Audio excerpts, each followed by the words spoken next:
Majburiy matematikada tushayotgan quyidagi savollardan yana bittasini ko'rib o'tamiz. Turistlar butun yo'lning 0,35 qismini o'tganda, ular yo'lning yarmigacha 18,3 kilometr qolgani ma'lum bo'ldi, deyapti. Butun yo'lning uzunligini toping. Xo'p, bu yoqda ya'ni variantlarimiz bor. Endi shuni yechishimiz kerak. Ya'ni butun yo'lning yarmigacha deyapti, yana qancha? 18,3 qolgan ekan.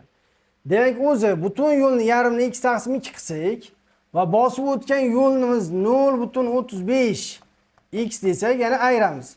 Yarmidan ayiramiz 0,35 x barobar, ya'ni qancha qolgan qismi? Ya'ni 18,3 kilometr qoldi, deyapti. Endi bu 0,5 x dan 0,35 x ayirsangiz 0,115 x bo'ladi. Ya'ni bu teng bo'ladi 18,3 kilometrga. Endi x barobar buni yechadigan bo'lsak, 18,3 bo'lamiz 0,115 ga. Buni bo'lish eng oson yo'li varianti virguldan keyin bitta raqam, bu virguldan keyin ikkita raqam bo'lgani uchun nima qilamiz? Xo'p, bitta 0 qo'shamiz bu yoqqa. Ikkita raqam bo'ladi. Bundan keyin ham nima bo'ladi? Virguldan keyin ikkita raqam bo'ladi. Va teng bo'lgani uchun tashlavorsak bo'ladi. 1830 bo'lamiz 15 ga.